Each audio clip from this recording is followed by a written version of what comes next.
So welcome to the Design Lab. I'm happy to introduce today's speaker, Gad Shaanan, who is a practitioner. That is to say, he's somebody who actually does this stuff. Because most of us, what we do is we study design and we tell you how to design, and we write books about design, and we read books about design, but we don't really design. Because we're, after all, we're at a university and we go after the theory of design. But Gad actually does things.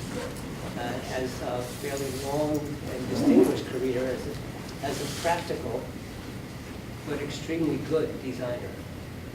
And what he's going to do today is going to tell us something about that career and how you've navigated it and what has been learned. As Gad has come to us from a great distance, namely downtown La Jolla. So, just one more thing is when we first decided to start the laboratory, I searched for the design community. I tried to figure out who on earth is the design community around us in Southern California, in San Diego.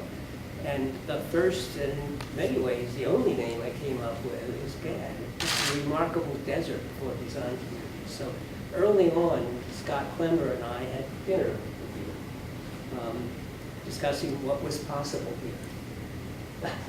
When Gad came by today, he said, okay, what have you created?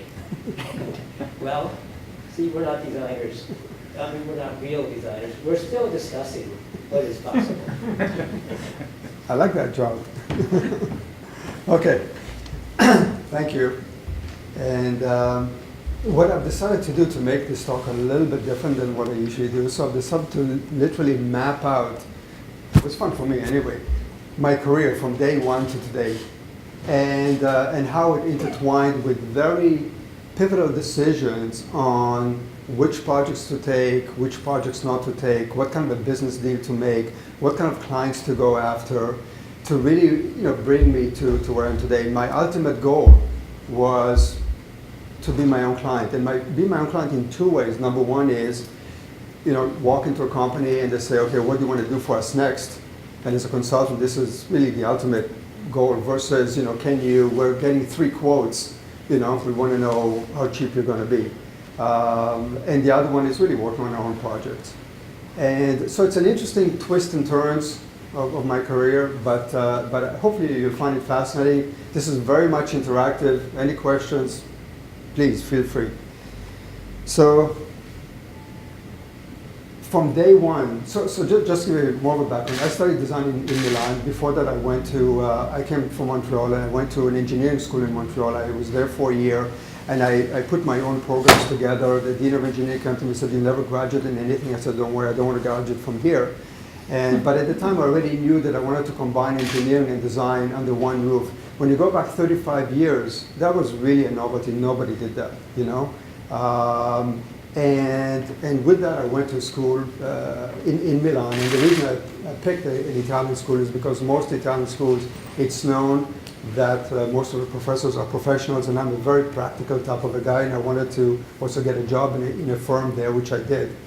And that really helped me between the profession, between studying and working for that individual. His name was Norbert Linke. Was really a tremendous experience. So from then on, this is the first company I put together in Montreal back in '81. And over the years, I built a pyramid. And so like I said before, the first part of the pyramid that I put together was industrial design. But right away, I wanted to put mechanical engineering in there, because when I studied and worked in Italy, what happened was there's a certain mindset in developing products in Italy, and that is that the designer sits here and the engineer sits here, and whatever crazy idea the designer comes up with, the engineer is going to make it happen. That's why a lot of the products look terrific, but they're really hard to work, or maybe not that reliable. So when I came back to Montreal, I felt that it was really important to put that together, so I went after it from day one. But after that, I felt it was really important to add research, because designing just for the sake of designing really doesn't mean anything. It has no relevance, because in one sense I can think a particular design is beautiful, you can think that a particular design is ugly, the other person can think, I just want to know how much it costs. So really it needs to go beyond that. And at some point, if you want, I can talk more about research, because research for me is way beyond getting on Google and checking things out and doing stuff like that. It's quite fascinating actually how we do it. And after that, I added product marketing strategy, because what we discovered with all these clients is that even though they were Fortune 500 type companies, they knew less than you do. It sounds arrogant, but it really isn't. They had a myopic vision on their industry. They went to about 30 shows, 40 shows a year, but they're all in the same industry. We went to about a similar amount of shows every year, but completely different industries, from the toy industry to the white goods industries, washers and dryers, to the aircraft industry, to the cell phone industry, and that gave us ideas to really how, merging technologies and what's going on, where they were totally focused on their own. That gave us a tremendous amount of power right there. And from there, we added, user interface, and we added, electrical engineering, because what happened is I wanted to control the product from the ground up, everything about the product, everything, to the point where we made presentations to the client, and the client really had almost no input other than, we have a problem with this, we have a problem with that. When you get to that point, as you get higher in the pyramid, then you have more and more control over the product, and really that is my strategy. I want to control the product from beginning to end, and the beginning is them saying, look, we need a product for that sector, or we have a problem in this area, go solve it. And so I'll show you a few of these exercises. From there, over the years, I started becoming a key advisor to some C-level executives, even today, which really kind of, it's a very privileged position to be in, because, a lot of these C-level positions, whether it's a CEO or a CTO, they're locked in. They don't have as much vision as you think they would, but they drive large companies. So having an outsider that has no vested interest is very critical. And which really drives to the point where you come in and you say to these C-level people, you really should really think about developing this, or you really should think about developing that, because that's where it can take the company forward. I think what happens with a lot of firms, they forget the fact that whatever is developed today is where it's going to put them 5 years from now. So you really need to look down the road and not just think about, we have this immediate problem. Are you with me so far? Yeah. This pyramid, does the size of the blocks of each block mean anything? Because industrial design in the bottom, it's very like a big block in this triangle. Does it mean that you use more time, more resources on that than one of the activities in the top? It wasn't really intended for that, but in a way, yes, because the key advisor would be really mostly me. And at the beginning, you build a team of designers, then you build a team of engineers. As time goes on, you add more engineers than designers, because one designer can drive many engineers. So that starts changing. You don't need a large team for product marketing strategy. You just need a lot of very smart people, or very few smart people. So it's it's not exactly that. Yeah, it's just so this the projects in the top. It seems like it's only like the top of the iceberg here. Is that? No, it's actually the peak where you want to strive to be at, because then you can do almost anything you want. So what I've done here, I've gone over the history of the products we've done from day one. I go through it very quickly, and then at the end I show you a case study or 2 case studies of what we've done. Okay, that'll give you an idea of why everything happened. So, how this thing happened is I got a job in Montreal. I worked for this company for a year. They had 3 divisions. They had graphic design, industrial design, and they had interior design. What happened was a French fellow from France who built this team together, and that was during Expo 67. And he had no design department, industrial design department, and he won the contract to design the Montreal Expo for Expo 67. So he went and hired an American industrial designer named Morley Smith, and he hired Laurent Marcotte to do graphic design. Everybody was happy. After a while, he decided to retire. I came in there. So they realized after a few months that I know what I'm doing because of this German fellow that I worked for, and at the same time I can manage projects. So they asked me after 3 months if I can manage the projects for them, which was fine, but it created a lot of tension between the people over there. And there's a reason why I'm telling this story. So after a year, I left them because it was just an uncomfortable environment to live in. So I went home to my parents for Friday night dinner, and my father was a career diplomat, was pissed that I gave up my job because it's a job is for life, you just have to work it through. I promised them first thing Monday morning, I'm going to go look for another job. But what happened Monday morning is I got a call from the Canadian Railway, which is the equivalent of Amtrak over here. They liked what I did when I was with the other company. They had a brand new project. They asked me if I'm interested in taking it. I said, sure.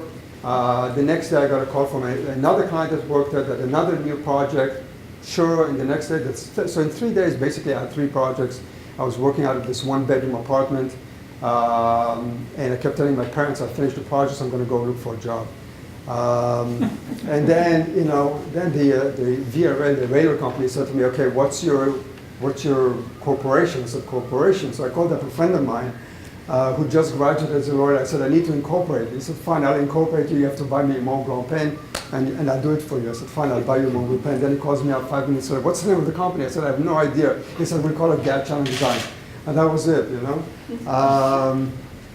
So what happened was, the very first project we got was to design, they were developing I forgot the name of the train, it was a high-speed train from Montreal.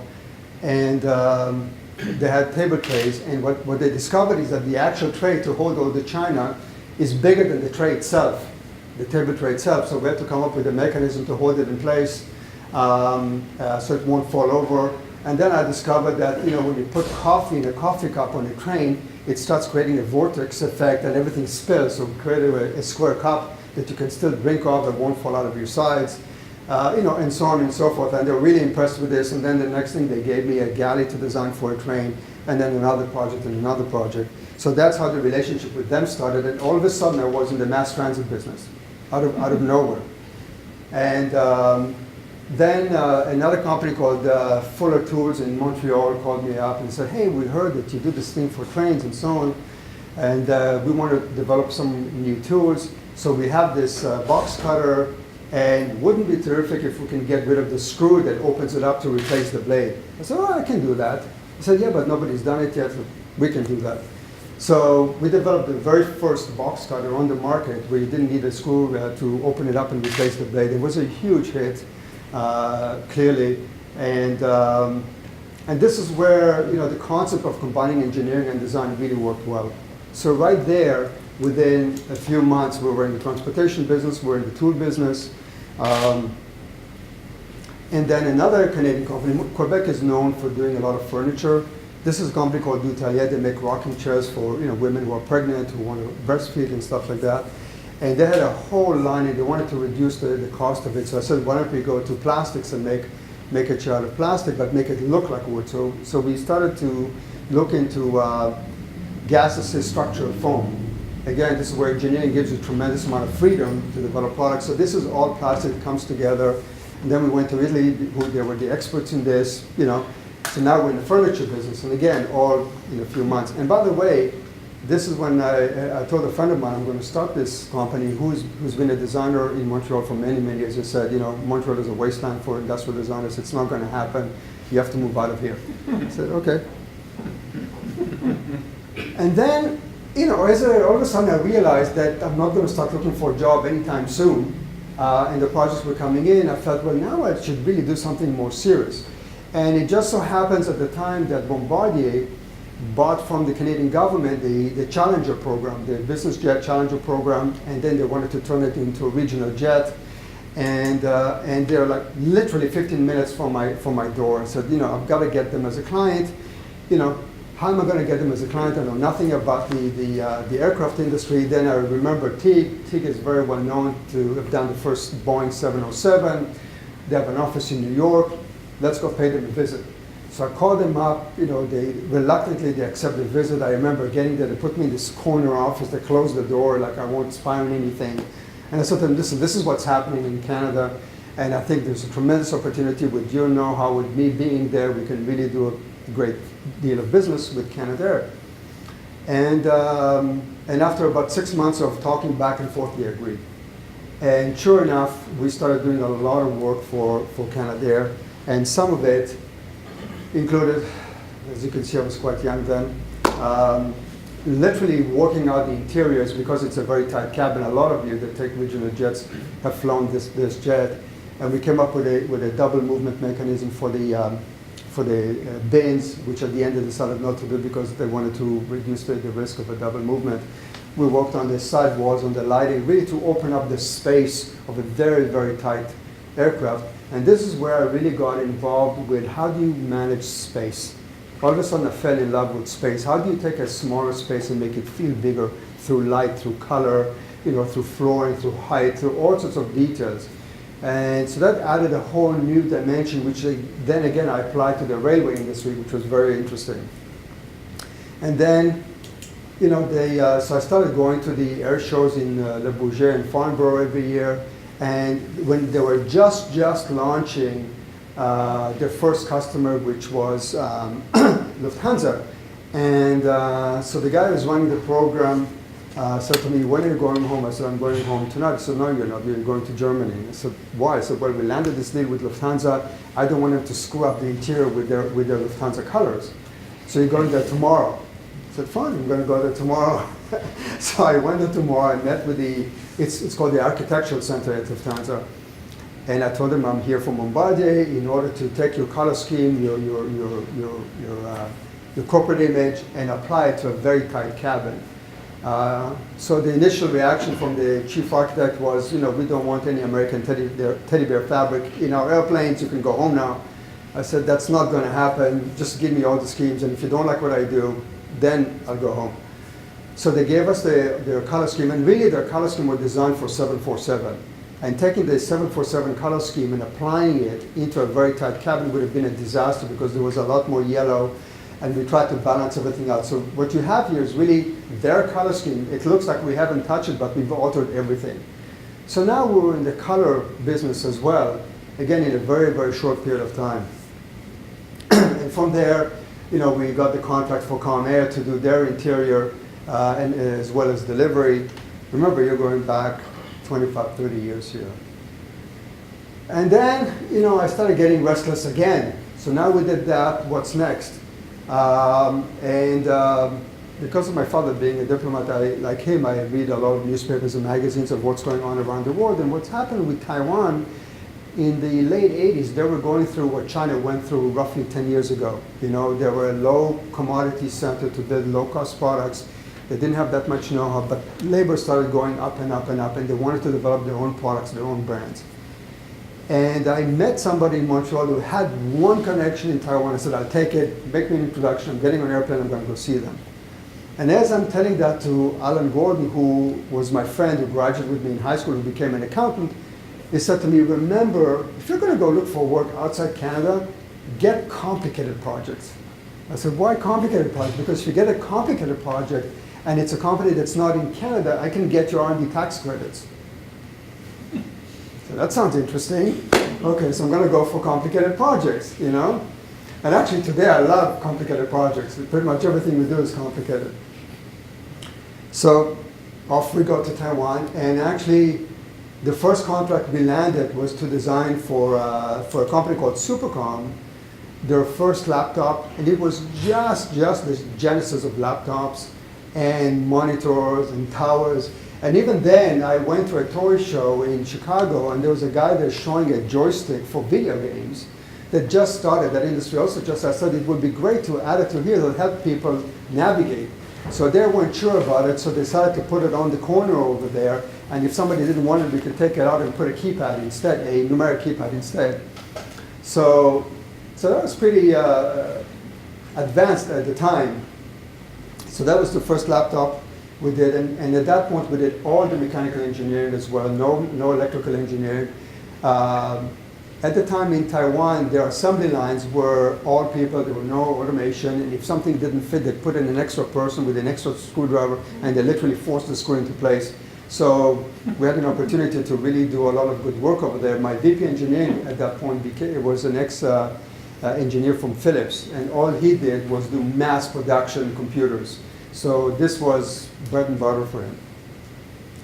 And then, we designed large color monitors, monochromatic monitors. The one on the left, they sold, I believe, something like 7-8 million in about a year and a half, which was huge for them. You know, it might look old to you now, but at the time it was very revolutionary. And so then we started getting contracts to do other stuff in Taiwan, because what I've done at that point, I decided that every time I go there, half my time would be to service clients and the other half would be to look for new clients. So this is a company called Tashin, and they came up with a line of microwave ovens. This is a model of the microwave oven we did for them. Again, at the time, it was very advanced. Then we came across Kinko. It's all word of mouth. The one thing that's really beautiful about Taiwan, if you do a good job, then they'll introduce you to the friends and the friends and the friends and the friends. And I love anything that moves. And this scooter was designed 1989, something like that. So it's still looks pretty good for 1989. So we did a whole bunch of scooters for them. And sorry. Yeah, just how big is the company at this point? Like how many people in it? So at that point, the largest I grew it up was like 45 people. I think at that point we were maybe 20, 22, you know, something like that.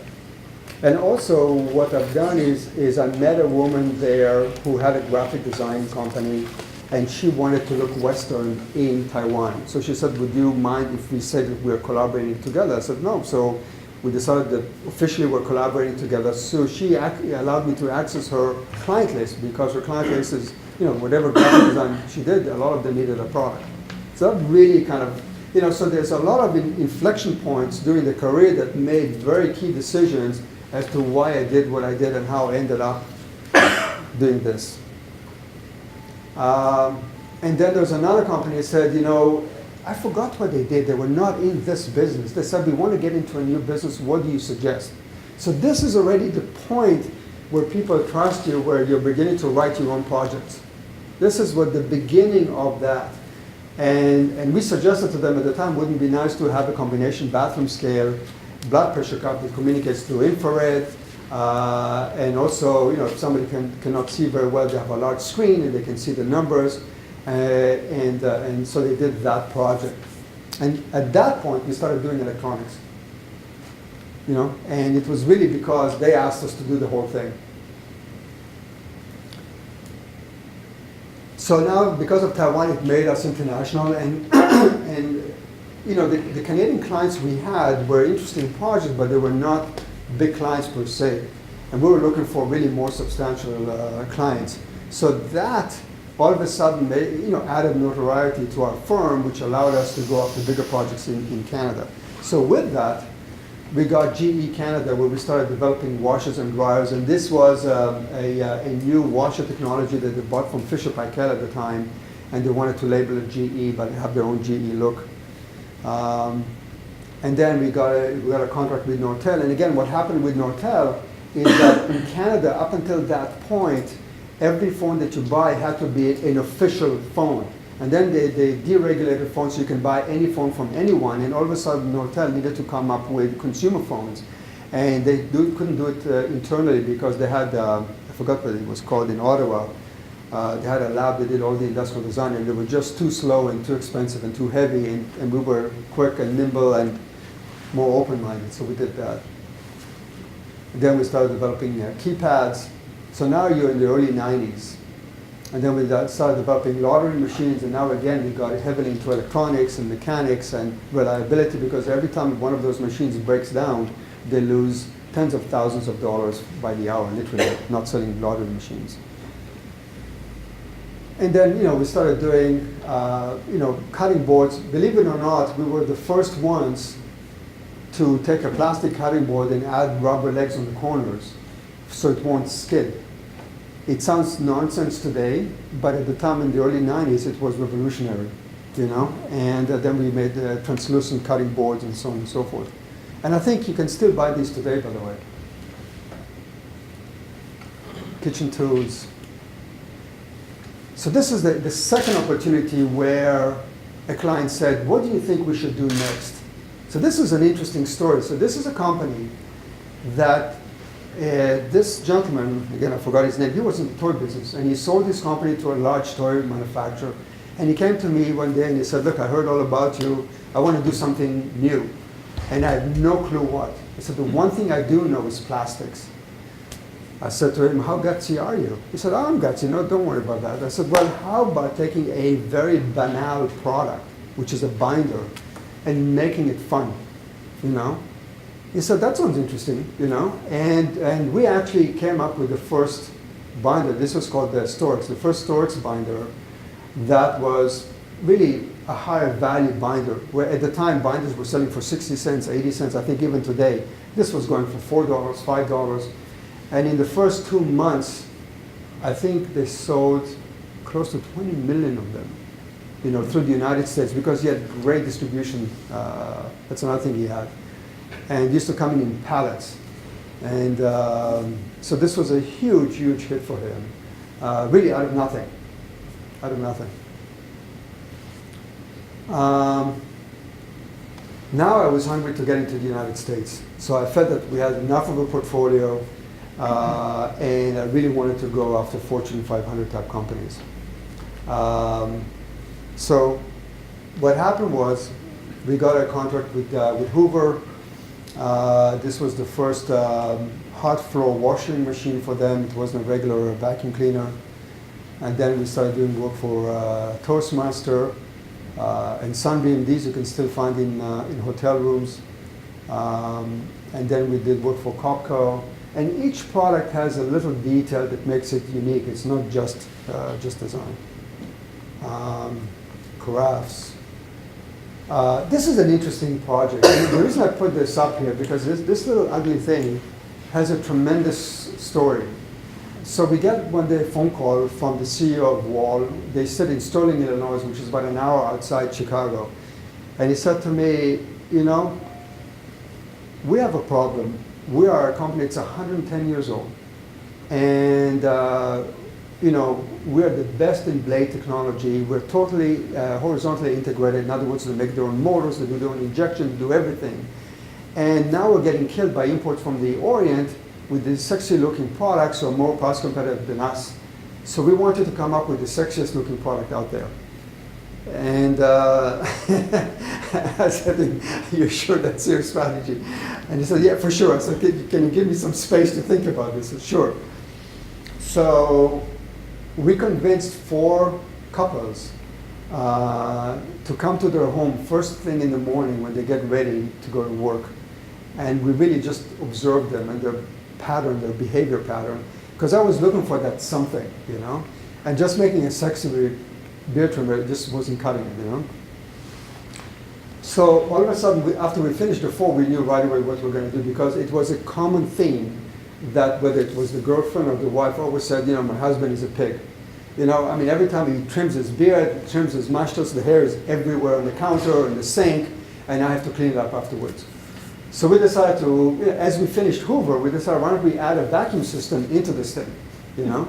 And so we were the first ones to build a vacuum system into the beard trimmer, and which collects over 90% of the hair. And you know, at the same time, because we needed more space for the system and the airflow and everything, I decided, why don't we just make it uglier and not prettier? And so when you walk down the aisle, people would actually notice this thing and at least stop and say, what is this ugly thing, you know? And then they discovered like that. Anyway, this became a huge hit for Father's Day, birthdays, you know, and so on and so forth. So it put a whole new spin on who Wall really is, because one thing they missed the point on, their birth of 110 years ago was on their blade technology. Today, the blade technology has no value, means nothing, because people throw it out before it goes bad and they buy another one. And they missed that point. By the way, another thing that happened, which happened with many clients that where we came in but we had no experiences, there's always one guy, I call him the schmuck. There's always one schmuck in every room that says, you know, we've been in the business for 60 years or 80 years, what can you possibly bring to the table that we don't already know? And the fact that we know nothing about your industry is what we can bring to the table. You know, and that's really an important lesson. It sounds like a tagline, like a line, but it really isn't. So we developed, you know, bathroom scales, and then for HP at the time they were making televisions, so we were making rear projection televisions for them. And then, you know, one of the nice things we did over here, because these things were huge, we brought all the cables to the front so you can connect in the front versus the back, because very often they pushed it against the wall and then the door closes it. We did aircraft seats, more aircraft seats, and then we started getting involved with back in mass transit. So if any one of you have been to JFK and you see the air train, so we designed this. And again, like an interesting story there, as we were sitting with the Port Authority people, and they were actually in the Twin Towers, whatever, they told us that they want a corner as the passengers come in to put all their trolley, their carts, and then they can go sit down. Well, anybody who's been in New York knows that the last thing you want to do is keep your luggage, you want to keep it inside, not out of sight, right? So we actually created different pockets where they can put it right next to them, and we created fabric, because we looked at the vandalism factor on a train like this, and actually it wasn't very high, so we did all of that. And another thing that we have to keep in mind is that even though it's a contract with Bombardier, typically they also get a 20-year contract to maintain the equipment. So if the equipment is down, they get penalized for it. So we not only have to design it for functionality, as from a passenger perspective, but also if somebody rips it or does something, it's replaced in a few seconds, whatever it is. So quick, what actually got delivered from your design? In our case, so on this guy here, we did the entire interior layout, all the ergonomics, all the colors, all the lighting, access to the HVAC. We designed the front bonnet. We actually engineered the front bonnet to fit into their structure, stuff like that. So it was quite a complete package, Actually, I'll tell you another story soon. So we did concepts of monorails as well. This was for Kuala Lumpur. We also got the contract. This was a consortium between Alstom, Bombardier, and Bechtel, and a bunch of other companies. They wanted to develop a high-speed train, a true high-speed train, not like the Acela, for Florida to reduce the amount of highway and save the Everglades. But I think this is when, I forgot who came in, and anyway, they killed this project. We did work for Johnson & Johnson, and again, just to show you where, engineering and design and smart thinking, like really think before somebody tells you do this project. So this is a case where J&J went and bought a new patent from a company in Holland, and this is a machine that cleans endoscopes. And so they gave us the prototype, they gave us the patent, they said, okay, now we want you to commercialize it. And we looked at this patent, and it really wasn't that great. And if you know anything about endoscopes, or those machines, usually it's a basin. In this case, was made out of cast out of aluminum with porcelain, and then it's basically like a dishwasher. But what happens when you visit hospitals and you look at the technicians that actually clean those things, so first of all, they have to scrub it down before they put it in the machine. Then there's a specific cycle they have to do. Clearly, those technicians skipped a lot of those steps, which creates infections when you go and you do your colonoscopy or whatever you do. And so we thought, how can we help them on that as well? So what we decided to do is, number one, get rid of the porcelain base and just introduce silicone. So silicone does two things. If they drop it in, it won't break the product. And number two, it also keeps the temperature of the water much better. And then, because we knew they skipped very often the steps of brushing the tube, we added a whole bunch of vibrators embedded in the silicone. So it really vibrates and really gets rid of those particles. And then we developed a cycling system that they couldn't short cycle the cycle. So that was a huge hit for them, which in turn gave us a lot of projects. And these are all, according to my accountant, wonderful, complicated projects, which gave us extra bonuses at the other end. And then we got a call from Inverness at the time. And Inverness was a strip manufacturer for diabetes, and they asked us to develop an integrated blood glucose meter. This is a very important project because I'm going to show it to you again at the end in another format. And when J&J found out they were doing this, they were also looking to acquire a strip manufacturer. Eventually, J&J bought them, and that was the end of that. And they decided to shelve this because it was interfering with their existing business model of regular meters with one strip that you put in and so on and so forth. And so that's what happened to this one. And if you've seen the new trolley in San Diego, so we did that as well for Siemens.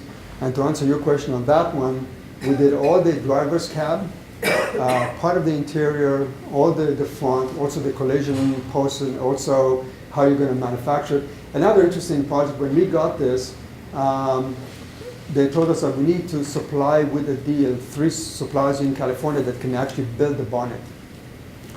Because the previous one was done by Design Works, and they found a manufacturer in Denmark, which was very expensive and difficult to ship. So we found 3 suppliers in California, but we also found a supplier in Quebec. So I said, here are the 3 suppliers we promised you, but here's a Quebec one. And this guy, his specialty is making ultralight aircrafts. And the reason is because even in the railway industry, ultralight aircraft, the weight is very important. Number one. And number 2, the precision is much higher. So we can get a much higher quality part at lighter weight and also a lower cost. So they eventually went with that guy. Okay, I put this, because this talks about a strategy, again, of how things happen. So what happened, one day we got a phone call from Amtrak, and they said, look, we're going to refurbish the entire Amtrak fleet, and we need 4 quotes. We have 3 quotes. We need a 4th one, and Bombardier highly recommended you. Can you come and make a presentation to us?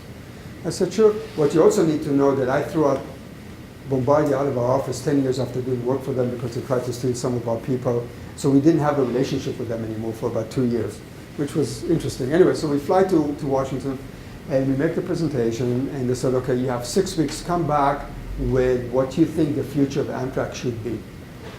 And so I came with a couple of my guys, we fly back, my guys are all excited, it should be this, it should be that. A week goes by, I said, I haven't made up my mind yet. 2 weeks go by, 3 weeks go by, and my guys are pissed at me, they're threatening me, I'm not going to work overtime because you can't make up your mind. 5 weeks go by, we've done nothing, and I said to them, I know what we're going to do. What we're going to do is nothing. So they said, well, we're not coming back with you. So instead, what I've done, I created a tone poem. And, so I made 5 slides. I never showed them what the interior should look like, and what I said was, discover the views and discover your views, freedom to choose how to spend your time, new experiences to enjoy and treasure, time to relax, be pampered, entertain, time to dine, time to rest, time for romance, family time for fun, the kids, we love it, friendship and old and new, arrive refreshed, eager for the next journey, time well spent. And then with that, I showed them a couple of other slides of, what really we're going to focus on, and as well as this one, and as well as this one. And that was it. And then I told them, look, for us to come in 6 weeks and show you what the future of Amtrak is going to be is totally pretentious, because the United States is so vast. What the passengers in New York want from a train and the passengers in Alabama want from a train and the people in California is totally different. The only way to really get it right is I want to put my entire team on all the trains for about a month. We'll figure it out, we'll understand what's going on, and only then we'll start designing. And because of that, we won the contract. So it's not all about design, and I can't stress enough how strategy is critical. You've got so many tools at your hands. If you're ever involved in the design world in one way or another, you've got so many tools at your hands that you can use. And you don't have to be an expert in any of them, but you have to be an expert in how to put them together in ways that other people can't. That's really what it's about. So, it took me a while to find this, by the way. Then how I end up in San Diego. So we used to have an office in Chicago, and one day I didn't have anybody to do marketing and sales, so one day I was interviewing some people, and I couldn't go to Chicago. I was really busy. I was interviewing this woman, and she said to me, I'm the right person for you. I'm going to do all the sales for you. I said, but we like to do face-to-face presentations and meetings. She said, I'm not really good at that, but I promise you, give me a chance. And so at the end I gave her a chance. And I only met her 2 months later. I flew to Chicago and I met her 2 months later. And all of a sudden I realized why she doesn't like to leave her office, She was extremely obese, very smart, totally unkempt, But she had something about her which was really brilliant. And the way she did it, she was a journalist by profession, and she interviewed people over the phone. And she always tried to find out what kind of books they like to read. And she would suggest to them different books, different authors, but similar themes. And she started building a relationship with those people. And she did extremely well, which is very unlike marketing. And one day she gives me a call. She said, "You need to be in San Diego tomorrow." I said, "What's tomorrow?" "Well, tomorrow you have a meeting with Qualcomm." Never heard of Qualcomm. I didn't even know what Qualcomm was. They said, "Yeah, you're going to meet a woman named Gina Lombardi. She's terrific. By the way, she likes to read these books and those books." I don't care what books she likes to read, So, come to San Diego. First time in San Diego. There's 5 people there. Make a presentation about what we do. She said to me, "You really do nice work, but it's too late." I said, "Why am I here?" She said, "You don't understand. We just kicked off a bake-off." I said, "What's a bake-off?" I have no idea what a bake-off is. She said, "Well, we gave 5 design firms 6 weeks, or was it 4? It was 6 weeks, to come up with design concepts, and based on that, we're going to choose who we want to work with and develop the next phone." I said, "Well, so I lost 2 weeks. I need 4 weeks. I'll take it. If you'll take it, if you'll give it to me, I'll take it." I said, "Sure, I'll give it to you." So that's how we won Qualcomm. We came back, and anyway, we won the contract. And actually, our very first phone that we did for them was the 7GP.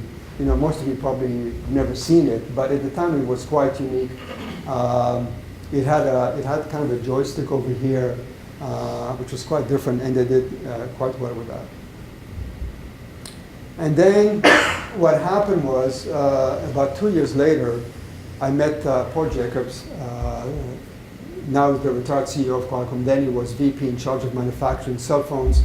They were losing about $100 million a year, but nevertheless they needed to develop their own products in order to gain market share. So he loves design. You should know that. And so we really hit it off. And he wanted to start experimenting with technologies and design and what can we do together. And there's a whole bunch. I'm only going to show you 2 or 3, but we've done a huge amount of work. So for example, this is about, 2014. This was, I think, designed in 2002, I think. So he wanted to come up, based on their new technology, of a cell phone that can do text messaging, that can be play video games, and so on and so forth. So we developed a mechanism that has a 2-way mechanism that you can slide it this way for a keyboard, you can slide it this way for a keypad. And at the same time, for example, with the earpiece, these are actually buttons for video games, and you have buttons on the side for video games. And they don't really manufacture these products. They just use them as reference design to sell their technology to their customers. So this was really great for them. And ever since then, we've done dozens and dozens and dozens of experiments. Some of them are pure technology, not design related, but really very, very interesting. So this is another one we've done, I think, a year later. He wanted to create. Now it's FaceTime on iPhones. At the time it didn't exist. So he had a vision of why don't we create, I'm sorry, it's an old video, of a FaceTime type of a phone where they started developing some new technology on that. So this was a small phone.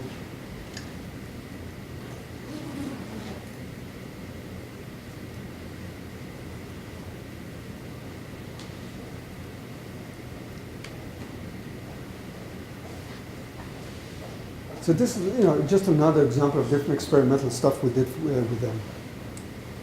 And then, that division got sold to Kyocera, so we did a lot of work for Kyocera. Anyway, there's a whole story behind this one too. A whole bunch of cell phones. And, right here, sorry, you had a question? Yeah, please go on. Okay, I mean, I have it. go ahead. So you talk about designing phones, right? And that just made me wonder that now that almost everyone has a smartphone and we are interfaced with the device using our screen. So what are the user-specific design challenges with the phones now? Because it seems like all those buttons are moved into the software now. Right. So it comes down to how the software guy is going ahead and designing. Right, it's a software issue. For sure. Well, it's a usability issue, it's a software, it's a form factor, it's all of them coming together. But really for me, from a UI perspective, it's also the different layers. Which layer do you put first? And I think having an intuition on what you use most, it coming to the surface, and what you use less, it moving back, with some analytics, can be a really nice solution. Do you think that makes it more interesting than the hardware buttons because you could not possibly dynamically play around with that? They're joined at the hip. If you need to have a certain hardware to drive the software to do what you do, and you need to package it in a certain size for it to be ideal to do what you do. And I'll show you a product that's a little bit to that point, so you understand that. Did I answer your question? Okay. So going back to Canada, and this is an interesting story also from a strategic point of view. So CAE, which is also like 10 minutes away from us, they're the world's largest flight simulator builders in the world. And their perception of designers is you make something look pretty. And so they called us up, and I was in San Diego at the time, the Montreal office still existed, and they asked us to give them a quote on designing the next generation flight simulator. So my guys in Montreal called me up because at that point we had no Canadian clients, they were all Europe-based, US-based. Totally excited about this project and said, they want a quote. I said, really? I said, call them back and tell them we're not interested. Just tell them we're not interested. And my guys were horrified. A day later, I get a phone call from one of the VPs over there saying to me, I heard you're not interested. I said, that's correct. I said, why are you not interested? I said, well, 7 years ago, I gave you a quote. You accused me of being 7 times more expensive than anybody else. 5 years, I gave you a quote. The same story happened. 3 years, the same story happened. Like, why would I bother quoting you now? They said, well, we finally got it. I said, you finally got what? I said, that you want to control also the engineering, not just the design. I said, fine. So if I write a quote, you're going to look at this quote, right? I said, I promise you. So we wrote them a quote, and they accepted it. And sure enough, it was 7 times more expensive than anybody else because what happened was the way they requested for a quote was they want styling. When you do something like this, it's way beyond styling. And I said to them, if we're going to do this, we're going to do the entire engineering of this thing, and we're going to look for different materials. So just to give you an idea, before this, each one of these units costs about $15 million and takes about 4 people 6 weeks to set up at the final site. And the front end of it, they actually drop in a real cockpit, and in the back it's the instructor and the co-instructor, and that's how it works. So we decided to move away. They did everything out of aluminum. We decided to move away from aluminum to composite. The next thing, when I told them that, their VP engineer calls me up and said, you're a crazy maniac. This is never going to work because composites are much, much more expensive than aluminum. We'll never get it done. I said, trust me, we'll get it done, because part of the thing was to lower the cost. And what we've done is simple things. Like, for example, we need a lot of structure. So every time we created a structure, let's say like a hat channel, right? So this was also the air ducting for the HVAC. This was also the conduit for the cables. So we really integrated components, and we made the device much, much lighter. So we went from pneumatic actuators to electric actuators, which also lowered the cost. So we took it down from 15 million to 11 million, and then it took them 3 people 2 weeks to assemble it at site, which was a huge deal for them. So really it's how you tackle the problem. But saying no is really good, Also helps your ego a little bit, I don't know how many of you have seen the Smart Straw.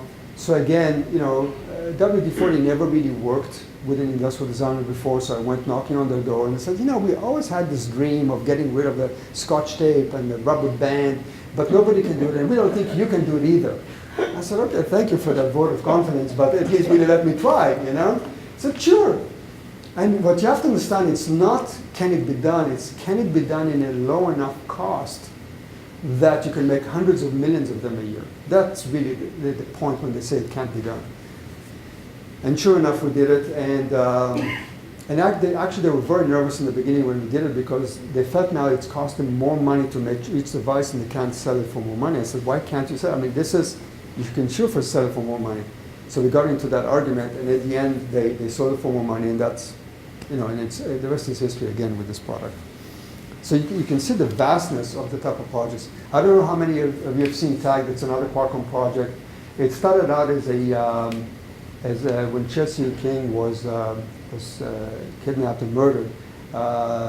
Steve Altman from Qualcomm wanted to do a child tracker. And when they did the focus groups, they decided that people, were offended by tracking their child, so we turned from a child tracker to a dog tracker, and it became tag. And what happened was to keep it small. This is the entire technology, but they needed one antenna to cover an additional part of the spectrum. So we made it out of rubber so it can wrap around the dog and still keep the hard plastic small. And anyway, so there's a company today selling it. I forgot who they are. And so to your point, so coming back to Paul Jacobs, one of the things that he likes to do is really look at the technologies they're developing halfway through and pull them out and see, well, can we turn it into a product that eventually we can sell to consumers, to their brands, to their clients. So in this case, it was a combination of three technologies. One was the Mirasol technology, one was a wireless technology, and one was a new radio that was going to compete against Bluetooth. So we found out as we started playing with the radio that radio really didn't work on the human body, so we killed that one. And then we went to a smaller screen, which had a much higher yield, because initially they were going after the 5 3/4, like the Kindle. And then we also, through design, we also lowered the BOM cost of the wireless charger because, they developed a charger where you can put the device anywhere and it'll charge, but it was too expensive to build. So I didn't bring a picture of it, I'm sorry, but through the industrial design, we actually managed to reduce it to under $10 and make it more attractive, and at the same time, you can still drop it somewhere nearby and it'll still work. And then with that, we decided to add headsets. There's the charger. There you go. And then this is also a carrying case so when you travel. And this was going to be the next generation. So we finished this about a year ago. And, a little bit like the iWatch, but in this case, it was really trying to turn that technology into a fashion statement. So even though they put it on their website and they sold a couple of thousand, really the purpose of this was to sell technology to their customers and let them work with that. And there's no way you can come up with something this thin unless you're responsible for the hardware, for the mechanical, for the industrial design, for the UI. The only way it can work. And then, I'm almost finished here. So we got a call from a company called Dorel in Canada. Dorel is the largest juvenile product manufacturer in the world. So they own Safety First, Baby Comfort, Maxi Cozy, Queenie, a lot of brands. They're huge. And they have 3 R&D centers. And they asked us, their CEO asked us to really rethink products for juvenile. And the way the deal was structured, we can actually do nothing for 18 months and still not break the contract. Because I told them, if you want us to come up with new stuff, it has to be a blank sheet, a complete blank sheet, and they agreed to that. And so we decided to tackle some of the most obvious stuff, like the stroller. And I'll show you this. Because one of the biggest issues with strollers is, easy to open, easy to close, easy to fold. And also what we did here, it has a memory mechanism, so it'll open up to exactly where you left it last, which is a big deal. So now it's in a seat configuration. Before it was in a bassinet configuration. And again, driving mechanical engineering in this case, and industrial design to make it work. Whereas typically higher end strollers, the whole cedar bassinet comes off, you have to fold it separately. Here it all happens in one shot, and they all have multiple positions. And then, what we also wanted to do, they have an inventory issue. So we didn't want to do a stroller for boys and a stroller for girls, So what we decided to do, we decided to develop a liner. Because, babies throw up, the babies are dirty, So at the end of each day, you want to be able to take the liner off, throw it in the washing machine, put it on the next day, and use it, which is exactly what we did, which was another innovation that we've done for them. So this is what that stroller looked like at the end. And another thing with strollers is where do you store stuff? So typically there's a lot of stuff hanging everywhere and the stroller folds over. So we developed a system of bags that actually they can stay attached to the stroller, and at the same time the stroller will fold, or you can use it as a big purse. And then we decided to do this.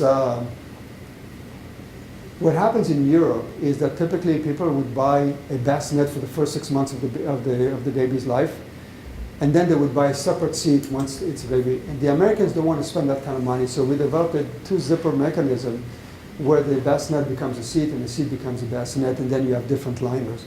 And that has tremendous market potential. So with all of that, what Durrell decided to do is slowly but surely they take off some of the ideas that we had and slowly introduce it over their product line. So here you see within a few seconds, it's any liner going from a bassinet to a baby seat. So these are all, marketing for me is very important, That's about it. And then we developed a line of play yards and crib that can really grow with the baby. And I didn't want it to look like a piece of plastic. So this is all coming back to the chair I showed you in the very beginning. This is structural foam that's painted.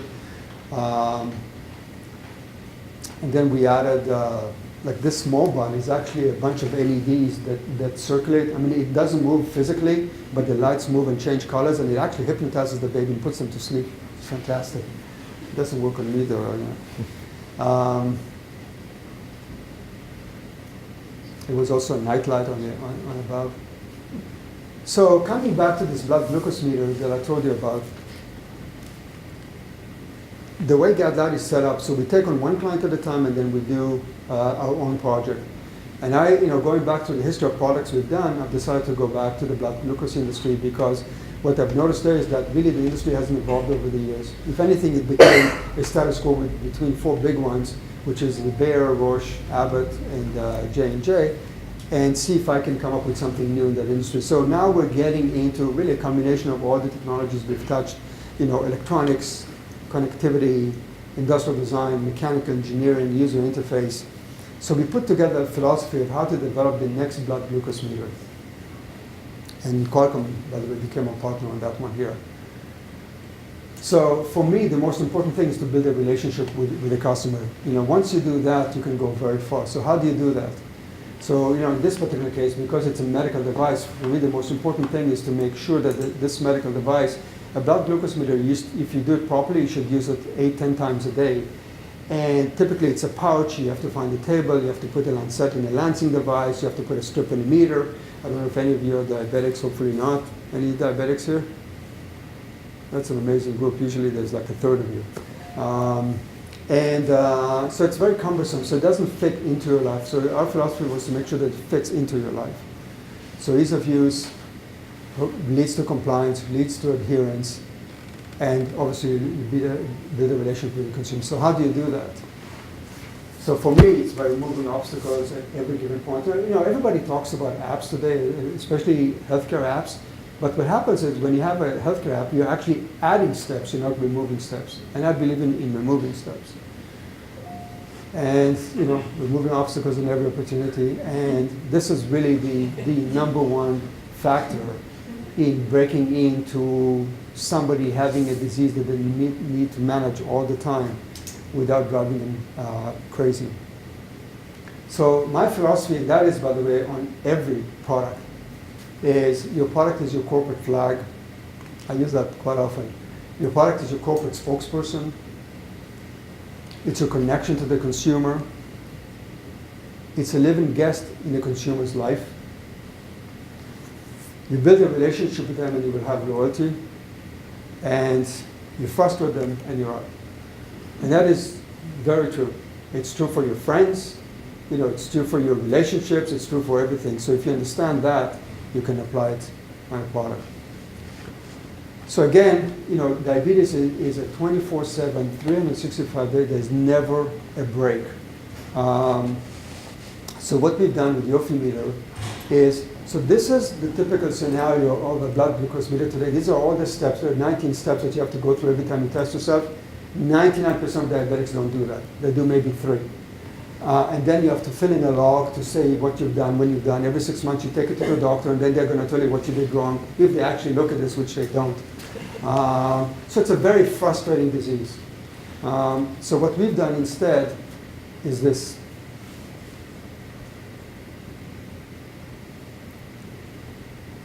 So they know already how many strips and lancets they have. It's cassette based. And the mom wants to know every test they've done, every skip test they've done.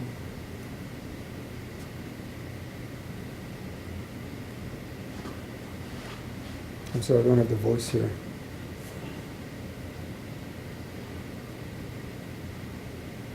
Now it gets a notification that it's time to test. So it's all built in. And also, we're connected to a cellular network, and and you don't pay for it. It's automatic, like very much like the Kindle model. And then it continues playing. This is fitting into their life versus disrupting their life. By doing so, they will test more often, and she gets every result immediately. And if they skip a reminder, she gets that notification as well.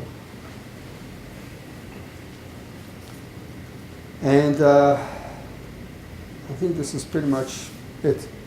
A little bit long, I'm sorry, but I wanted to cover a lot of material. Any questions?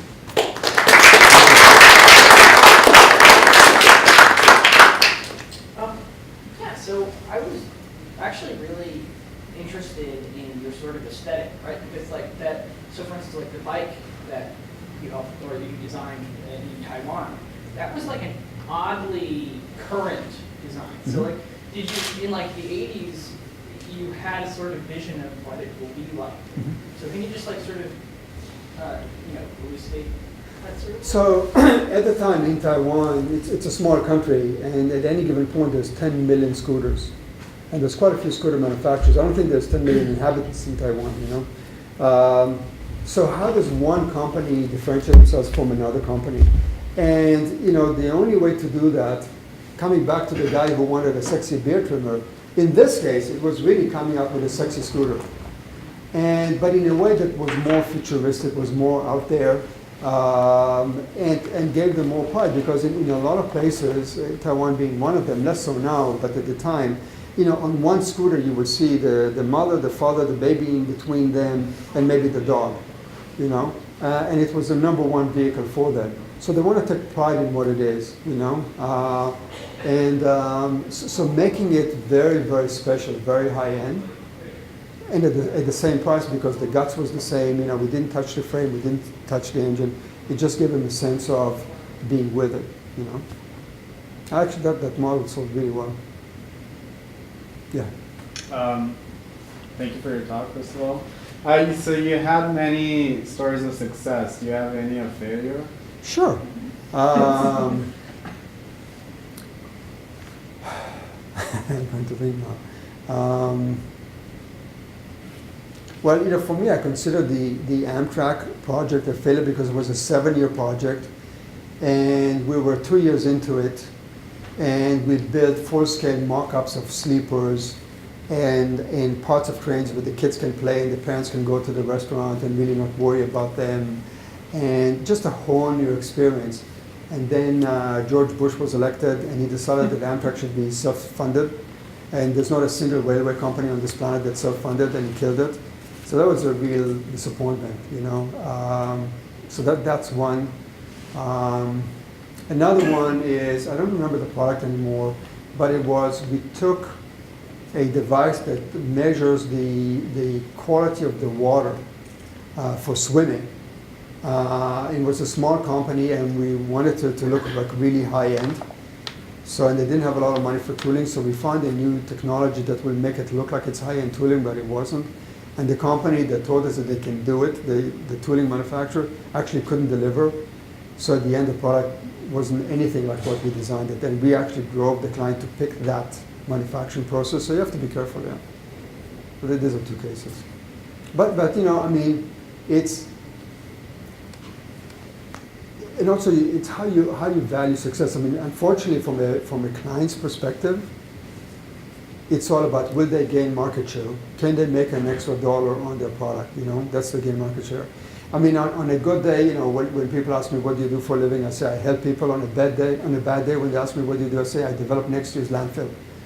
And I tell you, one of the biggest issues I have is that, my father was German, and he had very much a German mentality, and his attitude was, you're too poor to buy something cheap. In fact, I had this thing on one of the TED conferences, and it's true. So I personally have fewer things, but really high quality things, which I like to keep for a long time. Unfortunately today, the value of owning something for a long period of time is almost zero. Part of it is due to technology that becomes obsolete very quickly, but part of it is because the love for the product is no longer there, because the effort to get that product is not as difficult as it was then. And I find that very sad. In that TED conference, I showed an example of my thought of what is being green. And being green for me is not necessarily being able to recycle something or using recycled material. I gave an example that for me being green is antiques. Antiques are very green because they go on from generation to generation, they appreciate in value. For me, that's a very green product, and people don't look at it as being green. Building homes out of cement, for me, is very green because cement lasts for hundreds of years. Not to mention that 25% of the lumber that you buy to build a home ends up in a landfill. So that's being green, and different things like that. So I think just a lot of designers, any type of designer, spend a lot of time coming up with something very special. It can be the chair or the software, whatever it is. But I find that the consumers today don't give it that value anymore. When you go to MoMA, for example, and you see the great designers of the 40s and 50s and 60s, or great pieces of furniture, whatever it is that they design, it's really nice. And those things you can buy today as replicas at a substantial price. But you cherish them. I find that consumers today don't cherish. The television is broken, throw it out, get another television. I don't know if that answered your question. Yeah. Okay. You talked that you control the engineering in a lot of projects, and they seem to be really broad projects. So how do you go about doing that? Are those engineers from the client side? Are they your own people? No. They're all internal. They're all internal. If we're going to have a fight, we're going to fight internally, and then we present it to the client. One of the very first projects that I presented, I think it was one of the wall hair dryers we did. So there was an engineer in the meeting, and at the time it was just me, and I didn't have an engineer on board. So he said to me, engineering-wise, this is never going to work. And it's a classic move by engineers to say, if it's out of the norm, I don't want to take responsibility, therefore it's never going to work. So I felt, well, if I'm going to have an argument with this guy, I'm going to bring an engineer along with me. And next time I brought an engineer along, and then, they started arguing, and we did it the way we wanted to do it. Ever since then, we controlled all the engineering, And as long as it fits into their production process, or if not, if they were subcontracting it, we would find the subcontractors. But the moment you step out of a process, you lose control, and I guarantee you it's going to end up looking something very different than what you gave them. So you have to hang there till the very, very end. And actually the last 20% of any project is the most painful. And that's when you really need to hang in there. Yes? So I've had this image that engineers are typically quite specialized. So are there any skills that you look for when you find these engineers for your own? Well, we have specialized engineers in our place, but the ones that are more broad are the mechanical engineers. So, we designed anti-mine boots. So it's a mindset. You don't have to be an engineer that only specializes in bridges. If you understand the philosophy of bridges and what it takes, you can design something else. So our VP engineering in Montreal, who, like I said, came from Philips, he was an amazing guy. You give him anything complicated, he loved it. So he and I really got along well. And we got projects which were crazy from an engineering point of view, and he always found a solution. Always. Yes? God, I knew there was a reason I saved emails. Okay. I had one exchange with emails with you. Okay. In 2002. After you came 2002? to You came to Oh my Nissan to God. visit. I deny everything that's on the email. We talked a little bit. And I wrote you an email and I said, nice to see you. I mentioned a few things that I'm going to tell you about again. Two things. One is Cal IT. Yes. I told you about Cal IT. I told you about Active Campus, which I was working on with you then. And the second thing was the DCOG HCI lab, which Jamal and Hutchins were. So here we are in the room together. So it's happening. That was easy. Yeah. I'm wondering, because you own so much of the stack, there's a lot of valuable intellectual property in the things that you create, and maybe a little bit less, more so than traditional design. who ends up owning that intellectual property? Are patents filed? How does that all get worked out? So our philosophy is as long as the client pays, they own it. In the case of the strollers, it was a combination of a co-ownership because it was a fee plus royalty, so it was part of that. You know what? I'm not as hung up about IP as a lot of people are. I'm much more hung up about marketing strategy because I can tell you over the years, we've had dozens and dozens of companies come to us and say, look, you know, we saw this product, it has like 18 patents, we'd really like to do something similar, can you come up with something? And you always come up with another set of patents that's not the same, that most of the time works better.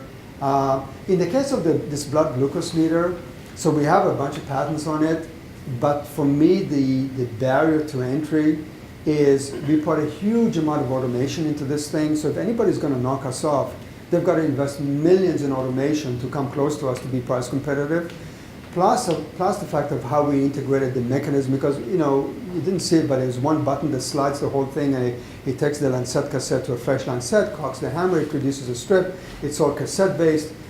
That the IP, the way we did the UI, to your point, the ease of use, the way the whole thing comes together. Because when we show it to investors, they love the device. But then when we show them the UI part of it, they really fall in love with it.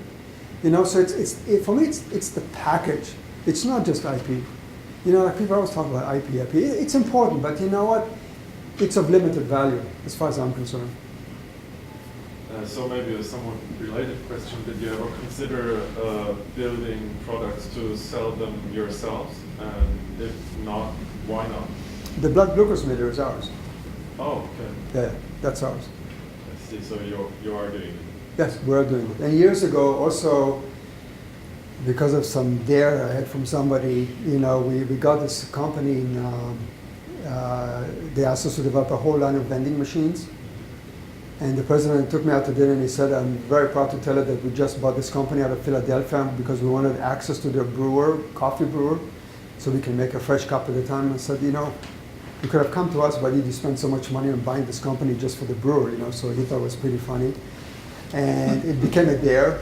So we ended up inventing our own brewing technology for a fresh cup of coffee, one cup at a time. So we got like 13 patents on it. And then I sold it to a company in Missouri. I lost the client, it pissed him off, but you know, but it was, you know, I get carried away sometimes.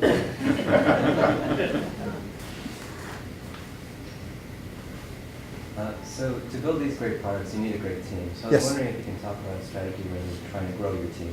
Yes. So I tend to hire people who disagree with me. Very important, but very bright. Very, very bright. Because at the end of the day, you make the final decisions, but you want to hear what they have to say from their perspective. So in every meeting, we have pretty much the whole team. I mean, right now we're a small team. We're like 15 people. And it's a combination of researchers, hardware, embedded UI, mechanical, industrial design, GUI people. You know, it's like really a mix of everything. And each one of them has a different perspective. The big picture always comes from me. The strategy always comes from me, but then it gets tweaked as they start poking holes in it.